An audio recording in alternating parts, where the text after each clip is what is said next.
Hey guys, welcome to market ways at the Naren. और एक बार फिर से नए वीडियो में आपका स्वागत है। आज बात करेंगे स्मार्ट निवेश, मार्केट एनालिसिस और फाइनेंशियल एजुकेशन के बारे में, जो कि हम लगातार इस वीडियो और इस सीरीज के अंदर हम करते जा रहे हैं। और आज भी करंट मार्केट सिचुएशन के बारे में बात करते हैं। तो चलिए, सबसे पहले निफ्टी के बारे में लास्ट अगर मेरा वीडियो देखा होगा आपने, तो मैंने एक चीज़ कही थी कि यहाँ पे जो रेजिस्टेंस है इसके ऊपर प्राइस जो है निकल गई है, ठीक है। और उसके बाद में एक या दो कैंडल जो है वीक कैंडल थी। कल का वीडियो मैं बना नहीं पाया था, ठीक है। तो उसके बाद में ये एक बड़ी कैंडल आई है। तो फ्रेंड्स देखिए, जब भी रेजिस्टेंस हो उसके बाद में अगर हमारी कोई इस तरह की कैंडल बनती हो, ठीक है, तो ये एक या तो न्यूज़ बेस्ड कोई कैंडल होती है, ठीक है, जो वापस मार्केट को खींच करके अंदर ले आती है, जो उसका रेजिस्टेंस है उसके अंदर। तो फिलहाल अभी के लिए क्या हुआ कि ऊपर का जो व्यू था, ठीक है, जब तक हमारा इस लेवल 24,872 24,875 के लेवल से मार्केट वापस ऊपर नहीं जाएगा, तब तक के लिए हम बुलिश व्यू मार्केट के लिए नहीं रख सकते। रीजन क्योंकि इसने यहाँ पे एक रेजिस्टेंस दिखाया है। यहाँ पे सेलर है, सेलर मीन्स जो कॉल राइटिंग करते हैं। तो यहाँ सेलर बैठे हैं, उन्होंने यहाँ पे जम के कॉल राइटिंग की होगी। अगर आप ऑप्शन चेंज देखना जानते हैं तो आप जाके चेक कीजिए, आपको 25,000 का जो लेवल है वहाँ पे हैवी कॉल राइटिंग दिखेगी, ठीक है। तो यहाँ पे सेलर है, सेलर ने ये डिसाइड किया है कि इस एक्सपायरी पे 25,000 से ऊपर मार्केट को नहीं जाने देंगे, ठीक है। तो और ये हमें कहाँ दिखता है, ये हमें ऑप्शन चेन में दिखता है। अगर ऑप्शन चेन के बारे में वीडियो आपको चाहिए तो मुझे बताइए, मैं आपको ऑप्शन चेन के बारे में पर्टिकुलर सिंगल वीडियो बना के आपके साथ शेयर करूंगा, ठीक है। तो फ्रेंड्स, ये बड़ी कैंडल ने ये डिसाइड कर दिया कि इस एक्सपायरी पे मार्केट 25,000 से ऊपर नहीं जाएगा। 25,000 एक रेजिस्टेंस बना दिया इन्होंने, ठीक है। तो मार्केट उसके नीचे है।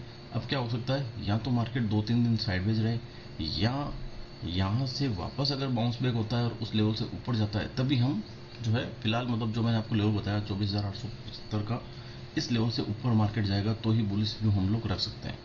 अदरवाइज साइडवेज या फिर डाउन ये भी हो सकता है फ्रेंड्स, कि यहाँ से मार्केट जो भी कल थोड़ी कोशिश हुई है, ये भी देखिए सक्सेसफुल नहीं थी, कोशिश थी, लेकिन वापस मार्केट उसी रेंज के अंदर आ गया।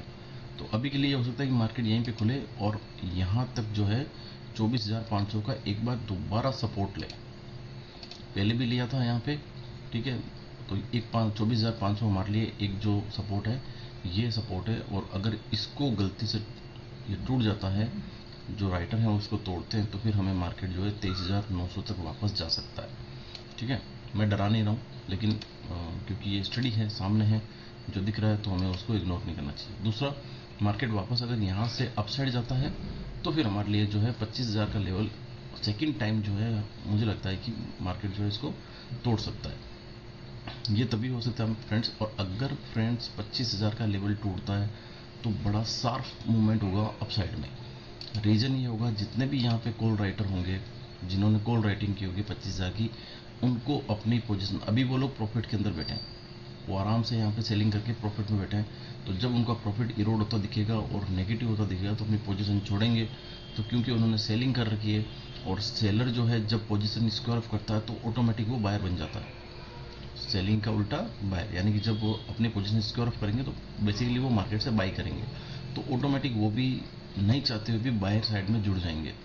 तो जो फ्रेश बायर होंगे प्लस जो राइटिंग वाले बायर होंगे, मिला करके दोनों मार्केट को तेजी से ऊपर लेके जाएंगे। तो फ्रेंड्स, इस लेवल को जरूर ध्यान रखिएगा। अगर आप निफ्टी को वॉच करते हो और ये लेवल ब्रेक करता है, तो आप ध्यान में रखिएगा कि बहुत फास्ट और बहुत बड़ा मूवमेंट आएगा।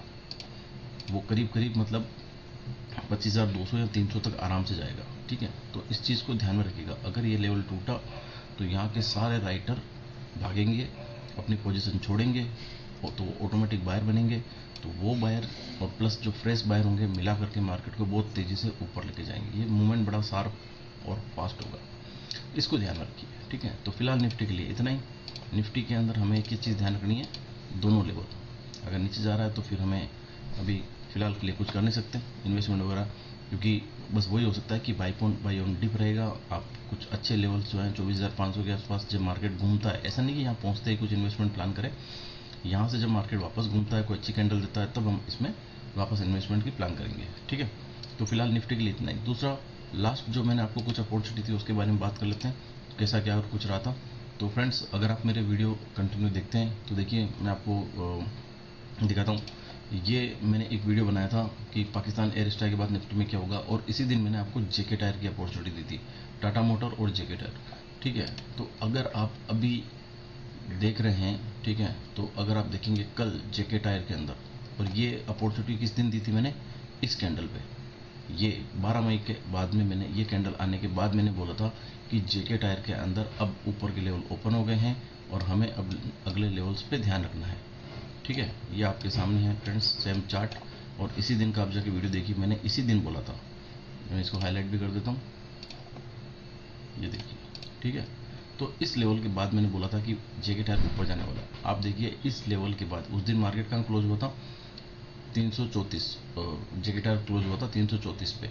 एक दिन इसने इसका सपोर्ट लिया था, जो इसका रजिस्टेंस था, ये ब्रेक करके ऊपर आया था, और नेक्स्ट डे ऊपर, उसके बाद थोड़ा सा वापस, मतलब छोटी छोटी कैंडल बनती, वॉल्यूम नहीं थे इसके अंदर। अगर मैं वॉल्यूम दिखाऊंगा ना तो वॉल्यूम नहीं थे। जब भी कोई रेड कैंडल आती है उसका वॉल्यूम चेक करो, क्या वो मार्केट को नीचे लेके जा रही है, क्या वो स्टॉक को नीचे लेके जा रही है।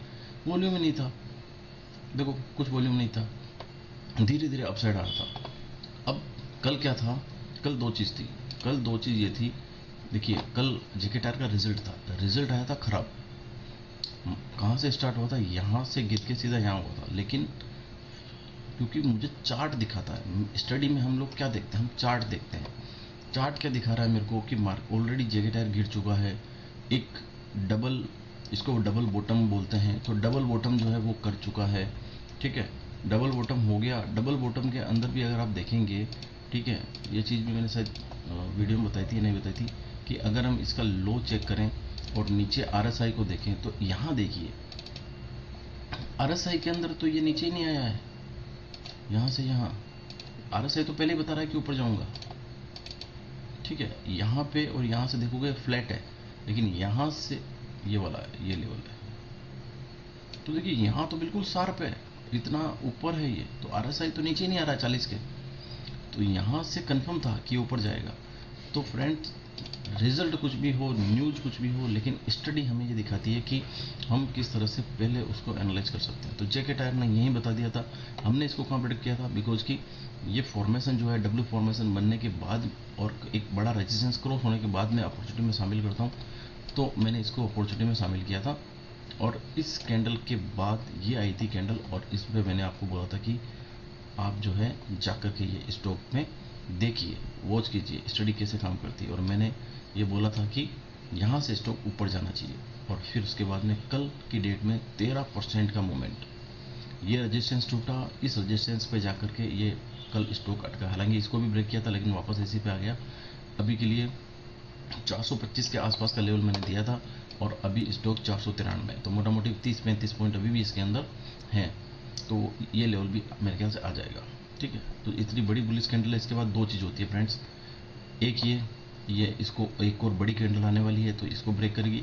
दूसरी, जब बड़ी कैंडल आती है तो सोचो कि जिन लोगों ने अब यहाँ पे बाई किया है उनको 13% का प्रॉफिट, मतलब यहाँ से अगर मैं बात करूँ तो 13-14% का प्रॉफिट हाथ में है। ठीक है, एफडी के हिसाब से कंपेरिजन करें, 2 साल का रिटर्न आ गया उनके पास में पिछले 7 से 8 दिन में। तो यहाँ पे लोग निकल भी सकते हैं, उनको भी पता है कि रेजिस्टेंस है, एक और रेजिस्टेंस है 30-35 पॉइंट के लिए। यहाँ से अगर देखूंगा तो 45-40 पॉइंट है, तो हो सकता है लोग यहाँ से प्रॉफिट बुकिंग करें तो एक रेड कैंडल आ जाए, ये भी हो सकता है। ठीक है, तो जिन लोगों का इन्वेस्टमेंट है मेरे ख्याल से 50% प्रॉफिट उनको बुक कर लेना चाहिए, 50% यहाँ पे रखना चाहिए।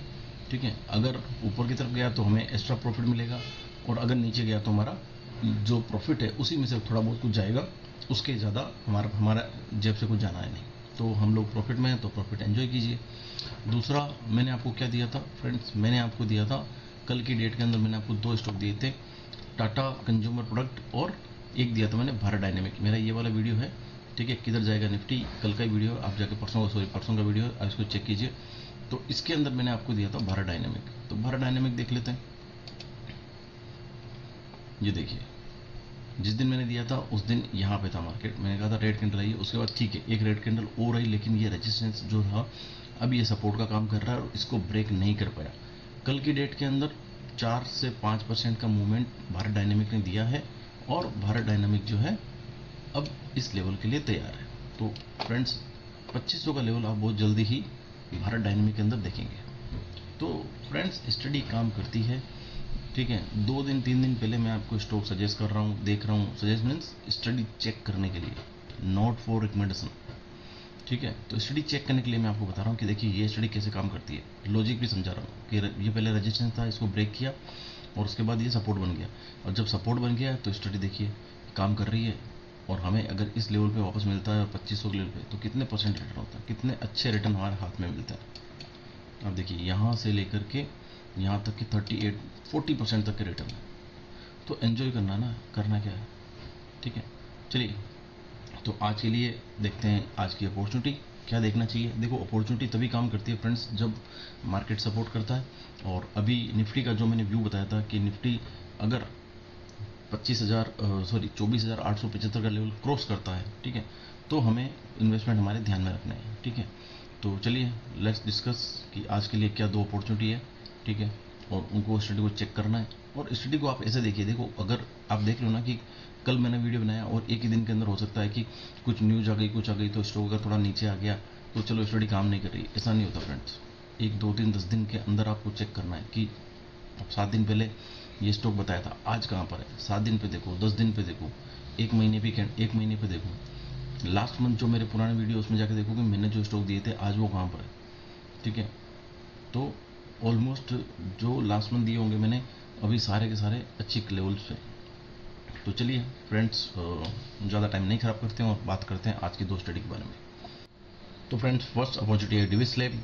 डिविस लेबोरेटरी को मैंने अपॉर्चुनिटी में क्यों शामिल किया है, रीजन समझिए कि एक रेंज के अंदर फंसा हुआ था डिविस लैब। अगर मैं आपको बात करूं इस लेवल के अंदर ये इस कैंडल ने डिविस लैब का ब्रेकआउट किया था, 5364 के आसपास का लेवल था, फिर कुछ दिन सस्टेन, ऊपर जाके एक रेजिस्टेंस बना 6265 के आसपास, और फिर वो रेजिस्टेंस हमेशा इसको रोकता रहा, ऊपर जाने से रोक रहा था।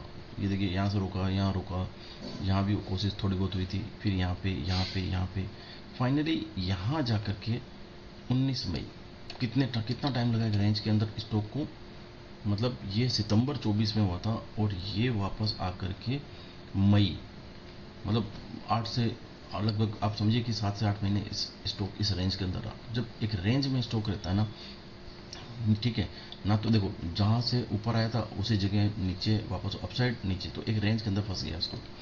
जब रेंज टूटती है फ्रेंड्स तब ये स्टॉक में हमें कुछ एंट्री वगैरह प्लान कर सकते हैं। अभी ये रेंज टूटी है और एक बुलिश बड़ी कैंडल आई थी, उसके बाद में एक रेड कैंडल आई है।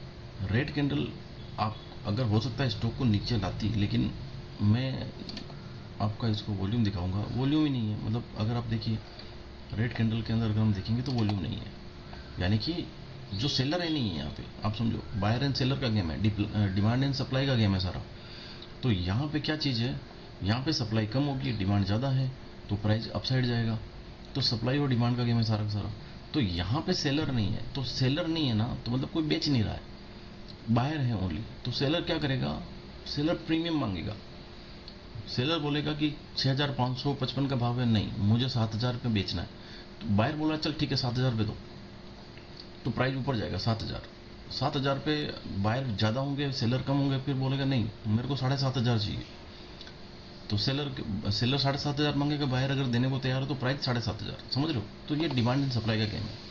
इस पे मैं आप थोड़े कमेंट में मुझे वीडियो में बताइए, मैं इसका भी डिमांड एंड सप्लाई पे कैसे प्राइस ऊपर जाती है कैसे नीचे जाती है, इसको भी मैं आपको डिटेल के अंदर समझाऊंगा। तो फिलहाल के लिए डिविस लेबोरेटरी में क्या दिख रहा है कि यहाँ पे सेलर नहीं है, ओनली बायर है, ठीक है। और प्राइस 3 दिन से रुकी हुई है एक रेंज में। रेंज क्या पकड़ा है हम लोग, यहाँ पकड़ लेते हैं 455-50 के आसपास का है। तो हमें एक चीज़ ध्यान रखनी है, डिविस जो लैब है इसके अंदर जो स्टडी बोलती कि 6500 या 6600 का जो लेवल है, इस लेवल को क्रॉस होने के बाद डिविस लैब फर्दर ऊपर जाएगा। कहाँ तक जा सकता है, this is the T1 means target 1 हमारा, ठीक है। T1 क्या बोलता है कहाँ तक होना चाहिए, T1 जाएगा 7600। तो 7600 तक जो है ये स्टॉक अब लग रहा है कि आगे जाना चाहिए। स्टडी बोलती है, मैं नहीं बोलता हूँ, ठीक है। स्टडी बोलती है यहाँ तक जाना चाहिए, जाएगा नहीं जाएगा, मार्केट कितना सपोर्ट करेगा वो चीज़ है। हमारा काम है स्टडी करना। अगर मैं प्लान करूँगा, मैं अपने आप को कैसे प्लान करूँगा, मेरा सिंपल रहेगा मैं यहाँ पे एक जैसे ही क्रॉस करेगा मैं अपनी एंट्री बनाऊंगा और ये मेरा एग्जिट रहेगा। इस जगह पे मेरा स्टॉप लॉस क्या रहेगा, हो सकता है कि मेरी एंट्री क्योंकि कुछ ऊपर नीचे हो जाए, तो ये मेरा स्टॉप लॉस यहाँ तक, या फिर इस कैंडल जो है इसका लो। अब रिस्क रिवार्ड कितना बैठ रहा है, 1/4 या 1/3.5 के आसपास का, यानी कि 1 रुपये लगा रहे हैं 4 रुपये कमाने के लिए। अगर यहाँ मेरी एंट्री बनती है, अगर मतलब कि मैं टाइम पे इसको देख पाऊँ, या अगर मेरे नोटिफिकेशन जो आते हैं अगर मुझे पता चल गया, तो मेरा यहाँ तक का टारगेट रहेगा।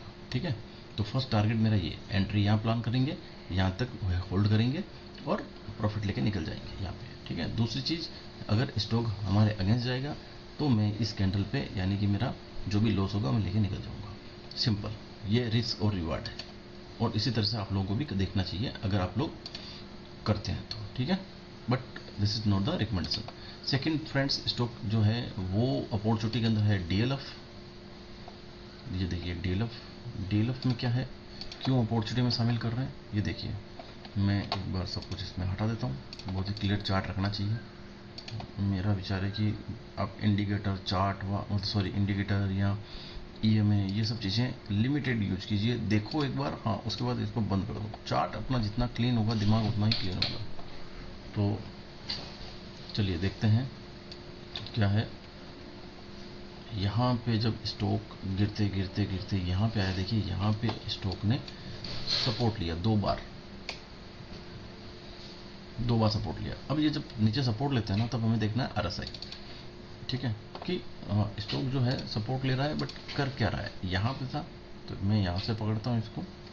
ठीक है, इसको थोड़ा सा हम एडजस्ट करते हैं यहाँ से। अब ये सेकंड टच था, मैंने सेकंड टच किया, थर्ड भी है तो थर्ड भी देखो।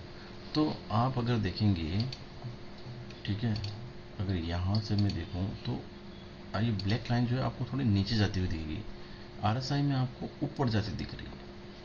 तो इसका मतलब क्या होता है, ये जो सेलिंग हो रही है यहाँ पे, इसमें दम नहीं है। आरएसआई बोल रहा है कि आरएसआई बेसिकली स्ट्रेंथ का इंडिकेटर होता है, तो स्ट्रेंथ नहीं है सेलर के अंदर, स्ट्रेंथ नहीं, खत्म हो चुकी है। 40 के नीचे भी नहीं ला पाए, 40 एक तरह से सपोर्ट बोलते हैं। आरएसआई में 40 पे कोई स्टॉक है, मतलब दैट मीन्स कि वो सपोर्ट पे है, तो सपोर्ट के नीचे नहीं आया और फिर धीरे धीरे अपसाइड। तो यहाँ से थोड़ा सा कंफर्मेशन मिल गया था कि स्टॉक यहाँ नीचे नहीं जाएगा, ऊपर ही जाएगा। यहाँ ब्रेकआउट हुआ था, वापस ऊपर चला गया, यहाँ तो नीचे इसमें दिख रहा है, बट यहाँ आरएसआई में नीचे भी नहीं आया। ठीक है, तो बेसिकली ये स्टॉक अपसाइड की तरफ यहाँ से कंफर्मेशन मिल गया था। देखिए स्टडी में कितना अच्छा लगता है, यहाँ कैंडल रेड है, सब कुछ है, किसी को पता नहीं कि यहाँ से आगे क्या होगा। अगर मैं आपको देखो चार्ट छुपा दूँ आगे, यहाँ पे क्या सोचेगा हर आदमी कि चलो ये सपोर्ट पे, यहाँ से सपोर्ट टूट जाएगा, बट नेक्स्ट डे क्या कैंडल आती है, सीधा गैप डाउन, मतलब यहाँ की प्राइस गैप डाउन ऊपर। ये क्या है, ये एक तरह से इस चार्ट पैटर्न को मॉर्निंग स्टार बोलते हैं। ये जो फॉर्मेशन है, एक कैंडल ने पूरा ये पीछे का जितना भी था उसको ख़त्म किया। ठीक है, जो नेगेटिव फेस था उसको ख़त्म किया, और यहाँ से प्राइस छोड़ यहाँ गई। उसके बाद में प्राइस देखो कहाँ पहुँची है, सीधे ऊपर। अब ये यहाँ पे रेजिस्टेंस है, और पहले भी ये रेजिस्टेंस तोड़ के नीचे आया है। तो मैंने क्या लिखा है, इसको ध्यान में रखिए, एंट्री आफ्टर 780 बिकॉज क्यों, ये रेजिस्टेंस क्रॉस होने के बाद में एंट्री प्लान करते हैं। ठीक है, उससे क्या होगा, रेजिस्टेंस क्रॉस हो गया मीन्स की बाइंग फोर्स है। बाइंग फोर्स हम वॉल्यूम में देख सकते हैं। इस रेड कैंडल ने देखो, यहाँ जो सेलर थे उन्होंने पूरा दम लगा लिया अपना जितना था, सेलर ने पूरा दम लगा लिया। प्राइस नीचे आई नहीं, जो सेलर थे ना अल्टीमेटली मुझे लग रहा है कि उसमें से निकल गए। यहाँ उन्होंने अपना प्रॉफिट बेच बाच के, वो लोग जितने भी सेलर थे जो ऊपर सेलिंग करके बैठे थे, सेलर यहाँ सेल नहीं किया होगा, वो लोग ऊपर सेलिंग करके बैठे होंगे। जब प्राइस धीरे धीरे ऊपर जा रहे होंगे तो यहाँ उनका स्टॉप लॉस होगा, यहाँ भी सेलिंग की होगी, तो नीचे जाकर के इतने दिनों से वो लोग बैठे होंगे प्रॉफिट में, तो यहाँ पे वो निकले होंगे तो बायर ऑटोमेटिक ऐड हो गए, समझ रहे हो। तो अब यहाँ से ऊपर अगर जाता तो कंफर्मेशन मिल जाता कि हाँ ये स्टॉक रेजिस्टेंस क्रॉस कर गया। उसके बाद सिंपल है मेरा कि अगर ये स्टॉक क्रॉस हुआ है तो मुझे नेक्स्ट रेजिस्टेंस कहाँ दिख रहा है, वहाँ तक मुझे अपना प्लान करना है यहाँ पे। तो 895 इज माई फर्स्ट टारगेट, जिसको अपन बोलते हैं T1, 895। तो 895 हमारा फर्स्ट टारगेट हो गया। ठीक है, यहाँ एंट्री करेंगे, यहाँ तक जाएंगे, तो ये एक आइडियल सिचुएशन है मेरे लिए। आप लोग अपने फाइनेंशियल एडवाइजर को पूछने के बाद कीजिए, क्योंकि मैं कोई सेबी रजिस्टर्ड नहीं हूँ, मैं केवल स्टडी शेयर करता हूँ एजुकेशन पर्पज से। तो यहाँ से अगर प्राइस निकलेगा तो यहाँ तक मैं वेट करूँगा, और वापस अगर रजिस्ट्रेशन के प्राइस अंदर आ जाएगी तो मैं निकल जाऊँगा। ठीक है, रिस्क रिवार्ड वाला वही चीज़, लगभग यहाँ मेरी कुछ एंट्री प्लान होगी, मैं यहाँ तक होल्ड करूँगा, और ये मेरा यहाँ पे इसी रेजिस्टेंस के नीचे मेरा जो है मेरा स्टॉप लॉस होगा। कैसा रिस्क रिवॉर्ड है? 12 का 1/12। इससे बढ़िया कुछ नहीं है लाइफ में। 1 रुपया लगाओ, 12 रुपये कमाओ, और अगर जाने को है तो 1 रुपया, आने को तो 12 रुपया। ठीक है, अगर 4 बार भी हम लोग गलत होते हैं ना, 4 रुपये जाएगा, लेकिन एक बार भी सही हुए तो 12 रुपये आएगा। समझ रहे हो? तो रिस्क रिवार्ड को हमेशा दिमाग में रखना है। प्रॉफिटेबल ट्रेडर बनना है तो रिस्क रिवार्ड को हमें ध्यान में रखना पड़ेगा, सबको, मुझे भी, है ना। तो friends, these are the 2 opportunity. Previous video check कीजिए, जो अपॉर्चुनिटी शेयर की है उसमें वो अभी कैसे काम कर रही है नहीं कर रही है, कमेंट में बताइए। और ये 2 अपॉर्चुनिटी है, लेकिन ये कोई टिप नहीं है, एडवाइजरी नहीं है। ठीक है, और जब भी आप अपना इन्वेस्टमेंट करें, अपने फाइनेंशियल प्लानर को ध्यान में रख के करना है। ये वीडियो केवल एजुकेशन पर्पज़ के लिए, ठीक है, डिस्कशन के लिए बनाया गया है, because I am not SEBI registered investment advisor. ठीक है, तो आपको अपना कोई भी डिसीजन लेने से पहले आप जो फाइनेंशियल एडवाइज़र है उससे आपको डिस्कस करना है। ठीक है, और उसके बाद में आप अपने इन्वेस्टमेंट प्लान कीजिए। तो फ्रेंड्स, इस वीडियो के लिए इतना ही। Thank you so much. Video के साथ बने रहिए, और अगर मेरे वीडियो आपको अच्छे लगते हैं तो लाइक कीजिए, शेयर कीजिए, सब्सक्राइब कीजिए, और अपने फ्रेंड्स को ज़्यादा से ज़्यादा बताइए। ठीक है, और दिखाइए कि देखिए मार्केट वाइज नरेंद्र के अंदर ये स्टॉक इस दिन स्टडी पर्पज से उन्होंने बताया था। ठीक है, कि स्टडी चलती है नहीं चलती है, और देखिए स्टडी चलती है, जैसा कि मैंने आपको लास्ट अभी एग्जांपल जेकेटार का बताया था। ठीक है, 7 दिन के अंदर स्टॉक के अंदर किस तरह का मूवमेंट हुआ है आफ्टर रिजल्ट नेगेटिव। तो this is the power of study. तो thank you friends, thank you so much.